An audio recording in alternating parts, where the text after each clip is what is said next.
Sementara itu, Menteri Pariwisata Widianti Putriwardana merespon baik langkah pencabutan izin operasional perusahaan tambang di Raja Ampat, Papua Barat Daya.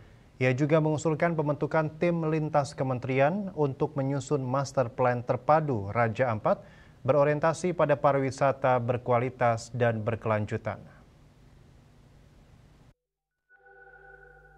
Menteri Pariwisata Widianti Putriwardana merespons baik langkah pencabutan izin operasional perusahaan tambang di Raja Ampat, Papua Barat Daya sebagai langkah evaluasi dan pengawasan yang dilakukan oleh lintas kementerian. Kolaborasi tersebut menurutnya menandakan pemerintah memiliki suara yang sama dalam menjaga warisan alam di tanah air.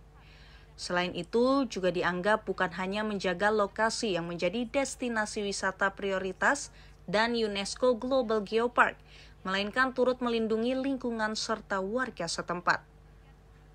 Hal tersebut disampaikan Menteri Widianti melalui keterangan video yang diterima Antara di Jakarta Selasa 10 Juni 2025. Kementerian Pariwisata juga disebut telah mengusulkan pembentukan tim lintas kementerian untuk menyusun master plan terpadu kawasan Raja Ampat.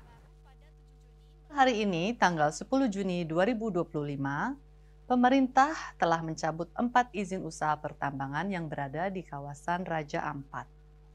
Kami juga telah mengusulkan pembentukan tim lintas kementerian untuk menyusun master plan terpadu Raja Ampat yang berorientasi pada pariwisata berkualitas dan berkelanjutan, dengan menekankan prinsip keterpaduan ekologi, sosio-kultural, dan skala ekonomi.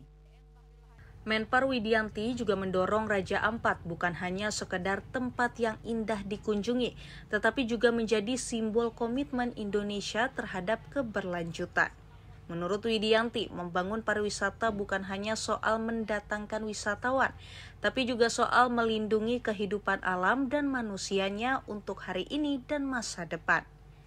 Tim Kantor Berita Antara mewartakan.